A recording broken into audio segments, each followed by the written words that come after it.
적당한 수준의 그런 무기들은 한국이 상당히 잘 만들고 가성비가 상당히 좋아요. 정말 큰 시장은 어디냐? 미국이죠. 미국이 우리나라 무기 사간다고요? 팔 수 있어야 되죠. 아직은 안 되지 않나요? 지금도 얼마든지 팔 수 있어요.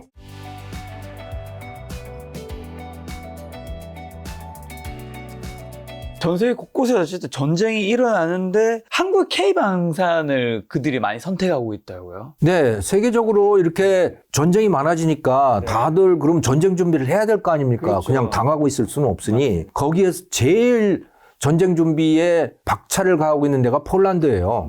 우크라이나가 만약에 러시아의 점령을 당한다면 그 다음은 폴란드입니다. 자, 그래서 폴란드가 뜨거워해서 자기들이 갖고 있는 무기를 엄청나게 많은 무기를 우크라이나에다가 넘겨줬어요. 이 전쟁이 나고 난 다음에 이거 갖다 써라. 근데 그 무기는 메이드 인 소비에트 유니온이에요. 소련제 무기들인 거죠. 옛날에 소련에서 받아왔던 그 무기들로 무장을 하고 있었는데 그거를 우크라이나에다가 다 넘겨주고 옛날 무기들. 예, 옛날 무기들을 그리고 이제 새 무기들로 바꿔야 되는 거예요. 그렇죠. 새 무기는 미국과 나토의 표준을 따르는 무기를 원하는 거예요. 러시아 무기가 아니고. 자, 그러면 나토의 표준을 따르는 무기 중에 제일 좋은 게 뭐냐? 그거는 독일제, 또 프랑스제 이런 것들이잖아요. 그래서 나한테 무기 좀 팔어라고 갔어요. 주문이 밀려서 안 되겠는데? 이렇게 된 거죠. 네네. 왜? 군비 증강을 하는 데가 폴란드만이 아니잖아요. 세계 곳곳에서. 독일 자신도 엄청나게 군비 증강을 할 수밖에 없는 상황이고 프랑스도 그렇고 영국도 그렇고 핀란드, 스웨덴 모든 나라들이 다 지금 군비 증강을 해야 되는 상황이 된 거예요. 러시아 때문에. 자, 그런데 지난 30년 동안 무슨 일이 벌어져 왔냐면 사실은 30년 동안이 아니고 월남전이 끝난 다음부터인데 본격적으로 모든 나라들이 다 군비 축소를 해온 겁니다. 왜냐하면 이제는 전쟁은 안 날 거야. 그렇죠. 네, 이제 전쟁은 안 날 거야. 특히 소련하고 미국 사이에 해빙무드, 대땅뜨라고 하는 게 이루어지고 중국하고 미국이 서로 수교를 하고 이게 1980년대 후반 뭐 이때부터 70년대 중반 이때부터 계속 이런 분위기가 이어져 왔잖아요. 거기다가 91년에는 소련이 아예 해체돼 버렸고. 그러니까 전쟁을 할 일이 없는 겁니다. 전쟁을 기껏 해봐야 테러 분자들하고만 게릴라들하고만 하는 거니까 뭐 엄청난 군비가 필요한 건 아니에요. 그래서 다들 군비 축소를 했어요. 나라들마다. 그러니까 방산 기업의 입장에서는 고객들이 다 사라진 거죠. 수요가 확 줄어버린 거예요. 그래서 전부 생산 시설을 다 줄였어요. 줄이고 그래서 수백 개의 방산업체들이 막 자기들끼리 합병하고 그래서 몇 개 안 남은 상태가 된 거고 그런 상태인데 갑자기 주문이 밀려드네? 이걸 생산을 해낼 수가 없는 거죠. 단순히 생산한다라고 하는 게 생산 설비만 늘려서 되는 게 아니고 사람이 필요하잖아요. 그렇죠. 엔지니어들이 필요한 거거든요. 생산 라인에서 일할 사람들이 그 사람을 만들어내는 거는 그거는 굉장히 시간이 오래 걸리는 일인 거죠. 근데 한국은 군비 축소를 안 한 거죠. 그렇죠. 왜냐하면 휴전국이니까. 예, 북한이 늘 저러고 있으니까 북한이 군비 축소를 안 하는데 우리가 군비 축소를 할 수도 없는 거고 우리는 그래서 늘 미국하고 합동 군사훈련을 계속 해왔던 것이고 그러다가 보니까 뭐 무기도 계속 만들고 교체하고 하는 일을 했던 거고 그래서 이제 늘 준비가 돼 있는 나라인 겁니다. 폴란드가 둘러보다 보니까 한국이라는 나라가 있는 거고 야, 너 되냐? 그랬더니 우리는 되지. 그래서 주문을 넣었는데 탱크를 그 다음 달에 그냥 떡하니 갖다 주고 이렇게 되니까 깜짝 놀라는 거죠. 한국 무기 중에서 그러면 좀 가장 인기가 있는 건 어떤 것들인 건가요? 뭐 자주포? 예, 자주포. 예, 그냥 대포죠. 그러니까 대포인데 바퀴 달린 대포. 그래서 빵 쏘고 또 쫙 옮겨서 다른 데 가서 빵 쏘고 하는 이런 거. 옛날 대포는 못 움직이잖아요. 움직이려면 뭐 엄청나게 힘들고 그런 건데 이거는 바퀴가 달린 상태에서도 정확하게 사격이 가능한 그런 대포들을 말하는 것이고 그런 자주포, 또 탱크, 또 잠수함, 또 훈련기, 그러니까 비행기 중에서도 뭐 아주 첨단 비행기 말고 뭐 스텔스기라든가 이런 건 우리는 못 만드는 상태니까 아주 첨단은 말고 뭐 적당한 수준의 그런 무기들은 한국이 상당히 잘 만들고 거기다가 플러스 가성비가 좋은 거죠. 가성비가 상당히 좋아요. 거기다가 한국 무기가 러시아 기술을 상당히 가져왔습니다. 왜냐하면 그 노태우 정부 때 러시아하고 수교를 하면서 처음엔 소련하고 수교를 했습니다만은 수교를 하면서 그 대가로 차관을 줬는데 그들이 돈을 못 갚은 거예요. 갚을 돈이 없으니까 그거를 야 내가 무기하고 기술을 줄게. 그렇게 해서 그걸로 받아와서 그걸 분해해서 그걸 가지고 러시아의 기술은 이거구나라는 이런 방식으로 해서 한국 무기들을 업그레이드한 그런 것들도 있거든요. 그래서 상당히 가성비가 좋다고 그럽니다. 한국 무기들이. 그런데 약점이 있어요. 한국 무기가. 결정적인 약점은 재래식 무기라는 거예요, 이게. 그럼 첨단 무기는 뭐냐? 우크라이나 전쟁에서 그대로 드러나고 있는 것들이죠. 그게 뭐냐면 드론. 그러니까 무인 무기들인 거죠. 무인 무기. 우크라이나는 주로 드론을 썼잖아요. 이건 무인 항공기죠. 그런데 무인 함정, 또 무인 차량도 있을 수 있는 거고. 이런 데에서는 한국이 굉장히 약한 겁니다. 시작은 매우 일찍 시작을 했는데 우리 드론 기술이 우리는 완전히 정체돼 버렸어요. 중국은 한국 거 가져가서 엄청나게 발전시켜서 드론 기술이 대단한 상태에 가 있는데 한국은 그렇게 못했어요. 그게 우리는 규제 때문에 그렇게 됐습니다. 그러니까 안전에 대한 지나친 우려 이런 것 때문에 드론을 띄우기가 너무 어려운 거고 예. 드론을 띄울 수가 없으니 뭐 개발하기도 매우 어려운 거죠. 그래서 터키가 한국 기술을 가져가서 굉장히 발전을 시켜놓은 상태고 그렇습니다. 그리고 또 그 우크라이나 전투나 이스라엘 하마스 전투에서 드러나는 첨단 무기는 유도 무기들, 또 지휘 체계 이런 것들입니다. 이제는 센서들이 굉장히 발전을 해서요. 병사들이 다 뭔가를 달고 다니잖아요. 달고 다니면 그 사람들이 다 정보원인 거예요.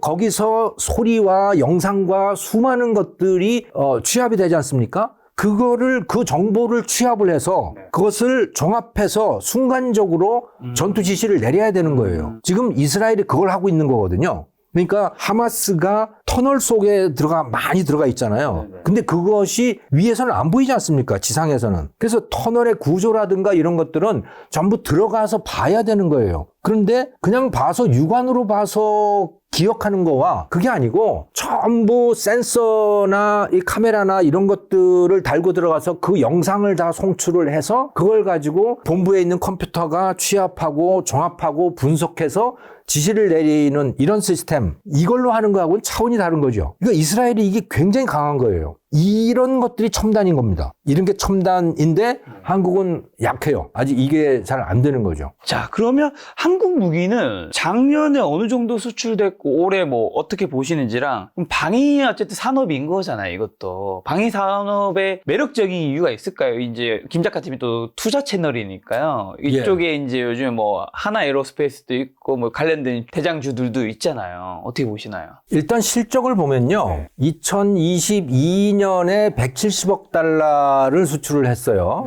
방산으로. 근데 2020년에 30억 달러였어요. 30억 달러가 2년 만에 170억 달러가 됐죠. 뭐 어마어마한 성장인데 2023년에 130억 달러로 좀 줄어들었습니다.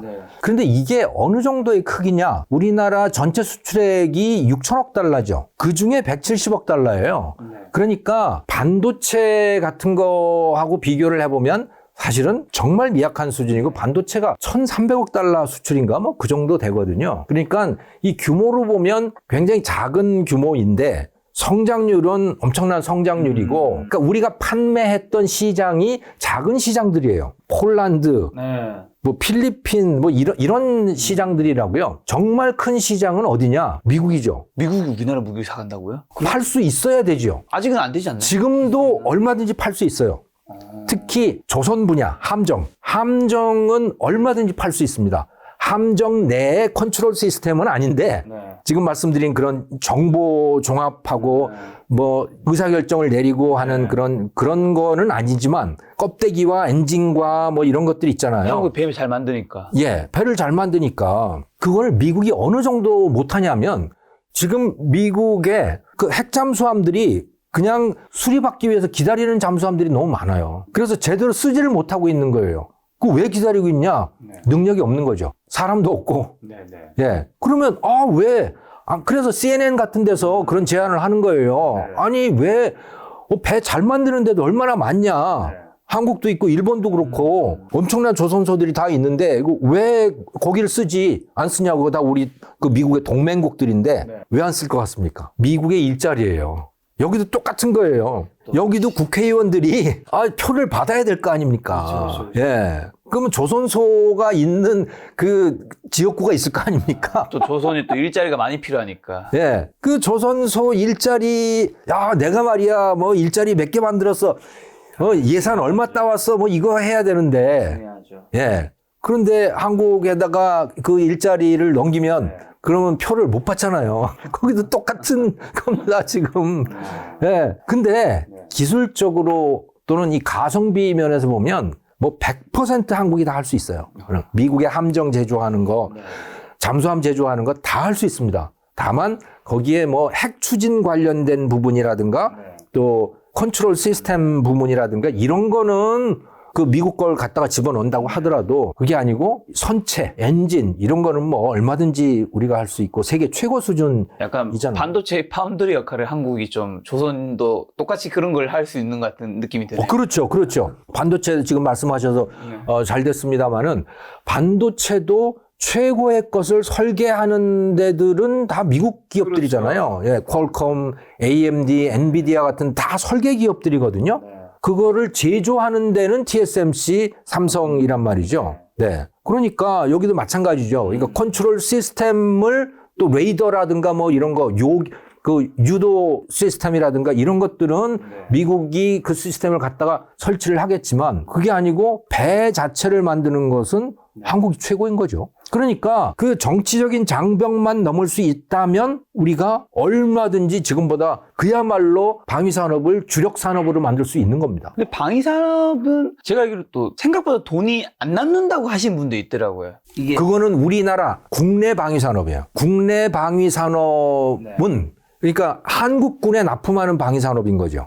이거는 공식적으로 이윤율이 3%인가 그렇게 돼 있어요. 그러니까 시방서 또는 그 납품 계약서 뭐 이런 거에 3%로 책정을 하게 돼 있어요.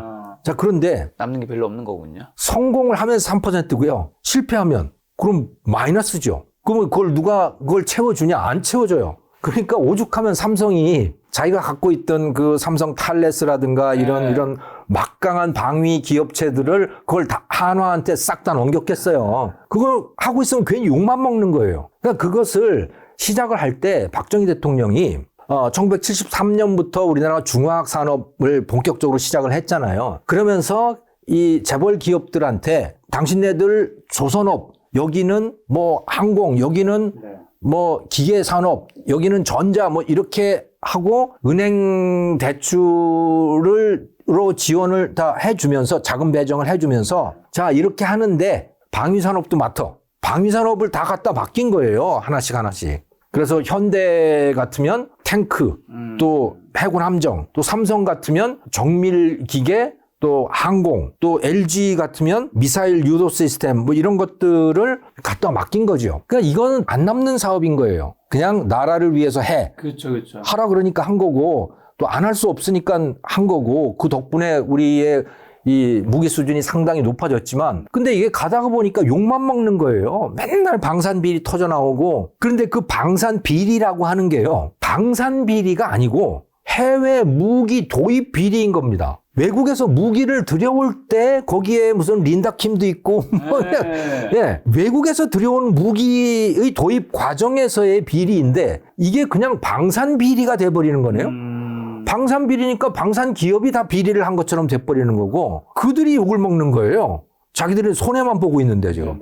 그러니까 하고 싶지 않은 거죠. 자, 그런데 하지만 지금은 달라진 거죠. 그런데 수출은 다른 거죠. 다른 거네요. 수출은 다른 거죠. 이거는 왜냐하면 수익성을 볼 수 있는 거니까. 그렇죠. 얼마든지 딜을 할 수 있는 거고 상대방 국가하고 원가하고 아무 관계도 없는 거죠. 상대방이 자 내가 원가가 얼마인지 그거는 영업 비밀이잖아요. 그거는 국내 방위사업청에다가는 이걸 다 드러내야 되지만 그렇죠. 해외 기업들한테 뭐 원가를 뭐 때문에 공개를 합니까? 이건 영업 비밀인데 원가가 얼마였든 간에 서로 가격을 딜하는 거죠. 그래서 오케이? 오케이. 그렇게 하면 되는 거니까 이제 주로 수출 위주로 되어버리면 그다음부터는 얘기가 완전히 다른 겁니다. 이스라엘 같은 경우가 이스라엘이 방위 사업이 굉장히 막강하잖아요. 그 나라는 조그만 나라가. 여기는 수출을 80% 이상을 해요. 그러니까 방위 사업이 남는 사업이죠. 우리도 그렇게 가야 되는 거죠, 이제. 그리고 꽤 가능성이 보이고 있는 상황이고 가장 필요한 것은 지금 방산의 입장에서 또 대한민국의 입장에서 미국 시장을 뚫는 거, 또 나토, 유럽 시장을 뚫는 거 이렇게 생각하면 되겠죠. 거기를 한번 개척하면 되게 큰 시장을. 큰 시장이죠. 근데 거기 방산업체들이 가만히 안 있겠죠. 어떻게든지 국회의원들 들쑤셔서 쟤네들 못 들어오게 하라고 이제 그렇죠. 분명히 그런 전쟁이 터질 겁니다. 그러니까 일종의 정치 전쟁. 그렇죠. 그런데 상황이 정말 급박해지면 얘기가 다르다. 그렇죠. 빨리 무기 가져와야 되는 거니까요. 예, 마치 푸틴이 김정은한테 가서 엎드려가지고 손 내밀고 나 좀 도와줘 하듯이 얼마든지 그런 상황이 우리에게도 올 수 있는 거죠. 북한이 이제 요즘 워낙 안보 이슈가 커지고 있어서요. 북한이 한국을 혹시나 선제 만약 공격하게 되면 한국은 좀 어떻게 되는지라. 그리고 만약에 북한은 만약 공격한다면 어디부터 공격하는 건가요? 그럴 일은 거의 없긴 하겠지만. 그거 참 저로서는 대답하기가 난감한 제 전문 분야도 아니고 그런데 다만 과거의 경험을 가지고 한번 생각해보자라는 거예요. 지난번에 공격했던 것이 연평도하고 천안함이잖아요. 네, 천안함을 피격을 했고 그래서 그 배를 두동강을 내버렸고 또 연평도에다가 포격을 했습니다. 그런 거는 최소한 또 할 수 있다. 그거는 분명할 것 같아요. 자, 그런데 우리가 대응하기 나름이었다고 저는 생각을 해요. 그럼 그때는 어떻게 대응을 했는가 우리가? 연평도 포격 때는 원점 타격을 했습니다. 그러니까 그때 대응 방식은 원점 타격이었는데 연평도 포격을 한 그 포대가 있는 데를 포격하는 거죠. 네. 그 비례 원칙이에요. 그렇죠. 그렇게 하게 돼 있대요. 교전 규칙이나 뭐 이런 거에. 그래서 거기를 쏴야 돼. 그런데 거기에 좌표를 못 받은 거예요. 교전 당시에. 그래서 그 근처에 있는 다른 포대를 쐈대요.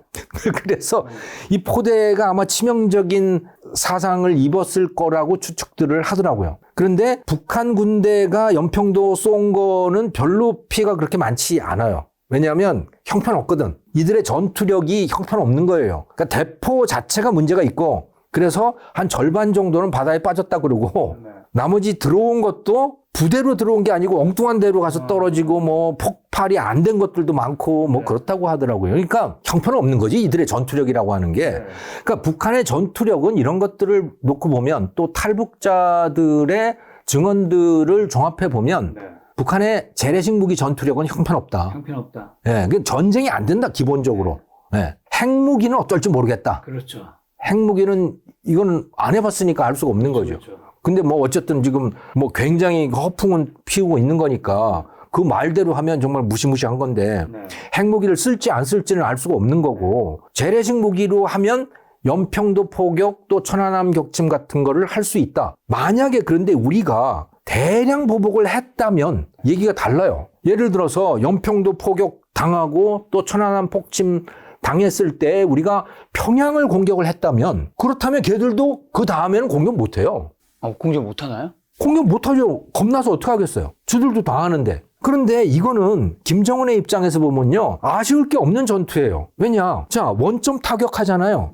그럼 병사가 몇 명 죽을 거 아닙니까? 뭐 죽으면 죽지 뭐. 할 건 다 했잖아. 그리고 그것을 이용해서 이루어냈던 게 뭐냐면 김정일에서 김정은으로의 권력 이양이었습니다. 권력 승계. 바로 그 시점이었거든요. 근데 지금 어쩌면 그런 일을 뭔가를 이루려고 할 수도 있는 거죠. 그 김주애라고 하는 아이, 10살짜리 아이한테 뭘 넘길지 안 넘길지 뭐 그건 알 수가 없지만 도대체 걔를 왜 데리고 돌아다니는지 미사일 쏘는데 10살짜리 딸아이를 도대체 왜 데리고 다니는 거예요? 뭐 후계 생각이 없다면 굳이 그럴 이유가 없지 않겠어요. 근데 참 그건 도대체 말이 안 되잖아요. 근데 사실은 김정일이 김정은한테 넘기는 것도 말이 안 됐어요. 아니 그 새파란 애숭이 아이한테 20몇 살짜리 아이한테 어디 듣도 보도 못한 아이한테 넘긴 거 아닙니까? 지금 김주애하고 비슷한 상황이었던 거죠. 네. 그런데 그렇게 전쟁 상황을 만들어 놓고 넘겨버린 거거든요. 전쟁 상황이면 아무도 반대를 못 하니까. 그렇죠. 네. 이번에도 그러는 거 아닌가 하는 그런 추측들을 하더라고요. 뭐 저는 뭐 자세히 알 수는 없는 거죠. 그런 거는 뭐 저 정보 그 안기부나 이런 데 사람들이 주로 하는 것일 텐데 만약에 그때와 비슷한 어떤 일을 꾸미고 있다면 뭐 또다시 공격할 수도 있는 거고 또다시 공격을 하더라도 우리가 평양을 공격할 수 있느냐, 김정은을 공격할 수 있느냐, 못한다, 그거는. 왜? 우리 스스로는 대한민국 군대는 또 대한민국 대통령은 그렇게 하기를 원한다고 하더라도 미국이 하지 못하게 할 거라는 거예요. 미국이 그렇게 전쟁이 커지는 걸 원치 않는다. 한반도에서 전쟁 터지는 걸 절대 원치 않을 것이다. 미국은 왜요? 우리가 뭐 당연히 원하지 않지만. 미국 한반도에 전쟁이 나서 좋을 게 뭐가 있습니까? 골치만 아픈 거죠. 그저 조용해 주기를 원하는 거죠. 미국의 입장에서는. 왜 잘못하다가는 중국하고 전쟁이 되잖아요. 중국하고 미국이 전쟁을 벌이고 싶어 할까? 절대로 원하지 않죠. 미국은 현상 유지를 원하고 있는 것이고. 그러니까 김정은이 뭔가 군사 도발을 벌린다고 하더라도 우리가 마땅히 대응할 만한 보복책이 없는 거고 그런 상황에서는 김정은은 얼마든지 뭔가를 국지 도발은 벌일 수가 있겠죠. 그러면 이제 아까 전에 북한의 재래식 무기 형편없다 말씀해 주셨는데 근데 어쨌든 북한이 우리나라보다 뭐 기술력이 무기에 그런 건 떨어지지만 숫자는 엄청 많잖아요. 제가 그 병력이요? 네, 병력이라든가 재래식 무기도 많잖아요. 그걸 이제 굉장히 많은 걸 한 번에 쏴야 되면 우리나라가 아무리 무기 기술력이 뛰어나도 그걸 막을 수 있는지 그거 제가 듣기로 이스라엘 때도 이스라엘에 뭐 뭐든지 막아야 되는 아이언돔인가 뭐 있잖아요. 근데 그게 실제로는 다 막지 못했다 뭐 이런 얘기도 있고 하던데. 아이언돔의 요격 성공률이 이 전쟁 이전에는 90%인가 그랬어요. 그러니까 하마스나 헤즈볼라나 이런 데서 쏘는 미사일들은 대부분 다 막아냈다고 보시면 되는 겁니다. 그런데 그들의 미사일이라고 하는 게 형편없는 수준인 거예요. 동네 깡패들이잖아요, 말하자면. 동네 깡패들이 땅굴 파고 거기 들어가서 뭐 만들고 하는 그런 수준인 거예요. 왜냐하면 이스라엘이 다 들여다보고 있는 거거든, 거기를. 못 보는 데는 땅굴인 거죠. 거기 들어가서 그냥 적당히 얽기설기 만든 미사일들이라고 보시면 되는 거고 그러니까 요격 성공률도 높았던 건데 근데 문제는 그나마도 그게 그러니까 몇 발이 날아올 때는 괜찮은 거예요. 그렇죠. 예. 그러니까 이스라엘이 갖고 있는 아이언돔 포대가 10개의 포대가 있다고 그랬습니다. 그런데 그게 한 포대당 80발인가를 갖고 있대요. 요격 미사일을. 그러면 동시에 해결할 수 있는 상대방 미사일의 숫자가 800발이잖아요. 그렇죠. 근데 얘네들이 몇천 발을 쏜 거예요, 그거를. 그러니까 해결할 방법이 없는 거죠. 그렇죠. 그냥 당하는 거죠. 어떡하겠습니까? 그렇게 해서 당한 거라고 보시면 되는 거예요. 우리나라도 비슷한 걸 겪고 우리나라도 그런 거죠. 우리나라도 그러니까 장사정포를 쏘면 뭐 몇만 발을 쏜다는 거 아닙니까? 그건 막을 방법이 없어요. 막을 방법이 없고 그건 막아서도 안 됩니다. 왜냐? 우리가 갖고 있는 거는 아이언돔이나 이런 것보다도 훨씬 비싼 것들을 갖고 있는 거예요. 아이언돔이 5만 달러인가 뭐 그래요, 하나당. 그러니까 한 6천만 원, 7천만 원? 좀 비싼 것들은 1억 원? 뭐 이 정도 수준인 거죠. 요격 미사일 하나가. 그런데 이 하마스가 쏘는 게 얼마짜리냐면 기껏해야 몇백만 원짜리인 겁니다. 그 몇백만 원짜리를 맞추려고 1억 원짜리를 쏘는 거예요. 뭐 잘 안 받잖아요. 이게 그래도 몇 발 안 날라올 때는 괜찮아. 그래도 그것 때문에 당하는 것보다 나으니까.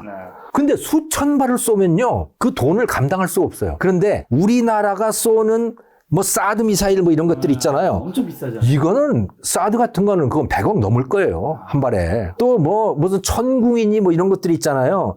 이런 것들도 몇십억 한다고 저는 들었어요. 그러니까 그럼 몇십억짜리 미사일을 가지고 장사정포 한 돈 100만 원짜리 날아오는 걸 맞춘다? 그거는 도대체 경제성이 전혀 없고요. 그냥 그건 당하는 수밖에 없는 겁니다. 그래서 우리나라는 작전 개념이 그거 아니에요. 뭐 킬 체인인가 뭐 그거 아닙니까? 저쪽에서 쏘려고 대포를 꺼내면 우리가 바로 가서 요격하겠다는 거잖아요. 그게 그렇게 되냐고요, 그게. 그 몇만 발 쏴야 되는데 그걸 어떻게 그 일일이 몇십억짜리 미사일을 갖다가 거기다가 할 거면 미사일 숫자가 그렇게 많지도 않을 뿐더러 거기다가 그렇게 하려면 평양을 쳐야 되는데 평양을 칠 수는 없다. 그거는 미국이 그렇게 하도록 놔두지는 않을 테니까. 지금 그런 상황이라고 보시면 되는 거예요. 그래서 우리는 판판이 당하는 거예요. 저도 정말 화가 났어요. 그렇죠. 아니 저것들 저렇게 하는데 저 가서 죽이지 못하는 거야? 근데 죽이지 못하는 거예요. 미국이 못하게 하는 거예요. 세계대전 날까 봐. 우리 마음대로 딱